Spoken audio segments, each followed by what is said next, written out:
Okay, good afternoon. Mr. Prime Minister, welcome to Washington, D.C. It is very good to see you. This is our fourth substantive discussion over the course of the last couple of years, and it is my great pleasure to host you here at the White House and to continue the conversation that you and I started quite some time ago. When we first spoke over a year ago, it was to coordinate our respective responses after Russia launched its unprovoked attack on Ukraine. I have since traveled to Warsaw in March of 2022, where you graciously hosted me, and we demonstrated to the world the strength of our alliance in the face of Russia's aggression. While there, it was also my honor to meet with President Duda, to meet with Polish and American troops who are working together and working to defend NATO's eastern flank. I also, while I was there, had the opportunity to meet with refugees who are in Poland, thanks to the gracious welcome that they have received by the Polish people. And I met with them there to talk about the concerns, of course, that they have, having had to flee their home country. Again, you and I spoke last September to build on these meetings and to discuss cooperation on European energy security, after which my national security advisor, who was here behind some of these cameras, traveled to Warsaw on my behalf to follow up on the conversation that you and I had. And then since, of course, my trip to Warsaw, President Joe Biden has traveled twice to your country. And my husband, the second gentleman, traveled to Krakow earlier this year to commemorate International Holocaust Remembrance Day at Auschwitz, which was, of course, an historic visit that was incredibly meaningful to him personally, as it was for millions of Jewish Americans. These visits, Mr. Prime Minister, and meetings reaffirm the very strong alliance between the United States and Poland. And I might say that the strength of our relationship has only increased over the last couple of years, to the great pleasure of the American people. Poland is a valued ally, a partner, and a friend, and we have an enduring relationship based on shared priorities and democratic values. So today is a continuation of the conversation that you and I started some time ago, and I look forward to strengthening and continuing to strengthen the relationship between our two nations. Welcome again. Welcome. Welcome. Thank you. Thank you. Thanks for having me, Madam Vice President. You've presented the history of our meeting, so I will jump on the point of what we are going to discuss. Well, like it is said that in politics there are no friendships, only interests. But I think that there is more than only interest between the United States and Poland. Warsaw and Washington are two poles of Western civilization, and the current situation in Ukraine. And not only this, we had a brief chat about Africa just before this meeting, and it's so visible to me, so clear to me that we have to work hand in glove in many different regions all over the world. There are no nations that love freedom as much as Poles and Americans, and this unites us as well. And today we stand together in defense of the freedom of the Ukrainian people.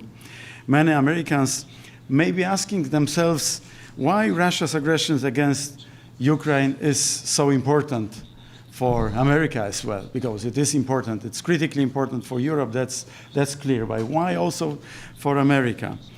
The answer is Russia's attack on Ukraine is only the beginning.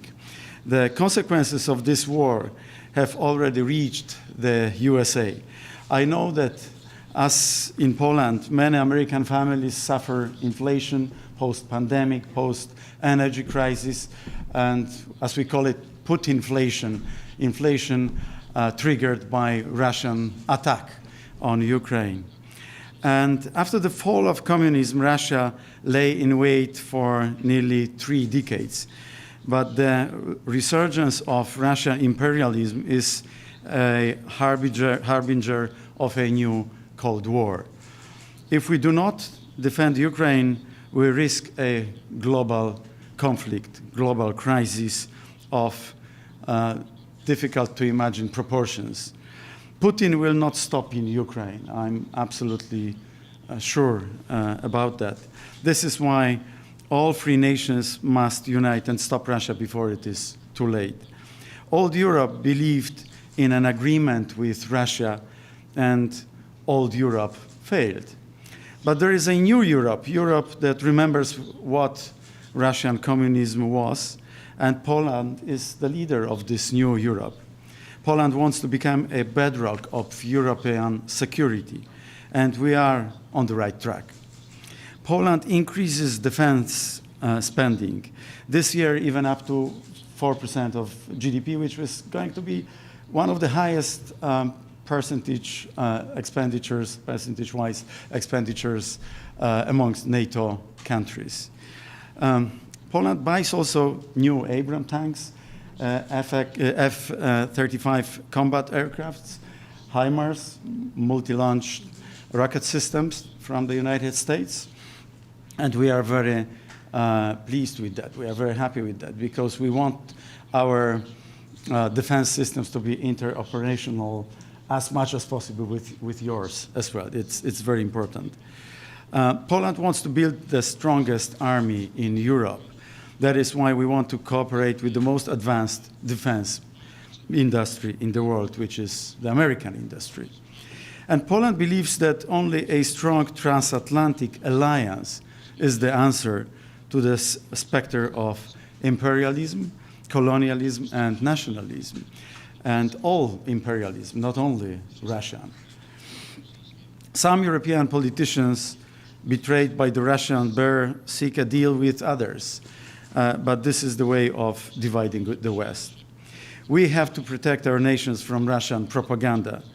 We have to protect against infiltration. We recently were able to break up Russian spy network. They are very active all over Europe, and Russian propaganda is enormous. Some predict the end of Western civilization, and it is in our power to defend our civilization. There is one condition: we must stay united. We don't want and we don't need any kind of war. And we work towards peace and development and prosperity. And that is what the geopolitical game is about. If we lose, the next generations of Poles and Americans will grow up in much more difficult conditions. That is why I would like to talk to Madam Vice President about strengthening our relations, not only the military ones, but also political and economic relations. And I want to thank you personally, Madam Vice President, the entire American government, administration, President Biden, of course, and the entire American nation for supporting Europe so strongly and for staying united with us all. I can only say that just like in the times of communism, America has once again become a source of hope for free Europe. Relations between Poland and the US are the best in the history. But no one said we had reached our peak. I believe that the war in Ukraine is not only the beginning of the end of Russian imperialism, but above all, the beginning of the renaissance of transatlantic community. Thank you, Mr. Prime Minister. And I'll add, if I may, to emphasize the point about the relationship as it relates to security. We have been very clear, and the President has been very clear with President Duda as well, that the United States' commitment to our NATO allies is ironclad. And the commitment of the United States has resulted in fact, an increase in the number of troops, as you know, that we have sent to Poland. In fact, we have created a new permanent army headquarters because of that. And so I will mention that. And then you mentioned the importance of prosperity and security as it relates, for example, energy security. That is something you and I have discussed many times, and it'll be the subject of our conversation today.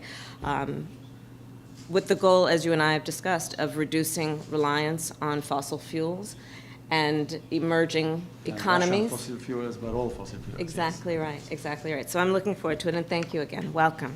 Thank you. Thank you all. Thank you.